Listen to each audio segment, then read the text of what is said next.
à quelques métiers devenus rares et exceptionnels. Un sabotier, un formier et aujourd'hui une créatrice de fleurs artificielles. Dans le Calvados, elle fabrique de magnifiques fleurs en soie. C'est un véritable travail d'orfèvre. À Lisieux, Carole Vénua et David Bortier. Et voilà. Il ne manque plus que la mariée. Rose délicate, camélia, anémone. Dans son atelier niché au fond du jardin, Sévérina Lartigue crée toutes sortes de fleurs en soie. Tout commence par l'observation. Alors tout m'inspire. Ce qui domine, c'est la rose. C'est vrai que c'est la fleur que je fabrique le plus. Les clientes, elles sont quand même toujours amoureuses de la rose. Je viens 2-3 fois par jour dans le jardin. Comme la lumière change, donc c'est important de voir ça sous différents angles. Pour mettre ses projets en forme, elle fait d'abord un croquis. La pierre de Ronsard est l'une de ses roses favorites. Ça me permet de voir un peu les volumes de la fleur que je vais faire. Ça me permet de me concentrer sur les couleurs que je vais utiliser. Comme ça, je fais ma palette dans ma tête. Dessin, préparation des tissus, façonnage, assemblage. Hormis les pistils, cet artisan d'art réalise toutes les étapes de ses créations.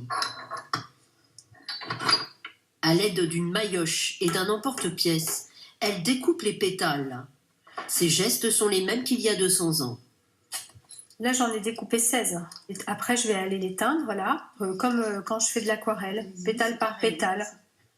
Sévérina a chiné tous ses outils, notamment 6000 emporte-pièces les plus anciens datant de 1720.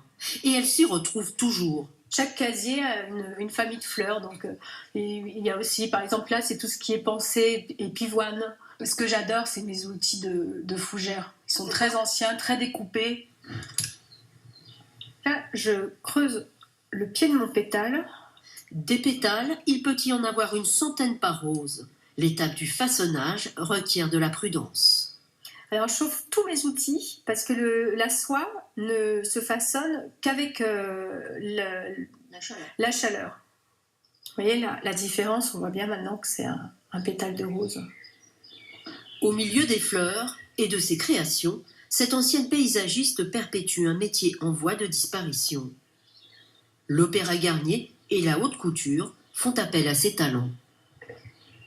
J'ai suivi cette sorte de formation avec un maître. À l'époque, ça se faisait encore comme ça. On m'a présenté aux gens de la haute couture et j'ai commencé à la haute couture il y a une vingtaine d'années de cette façon.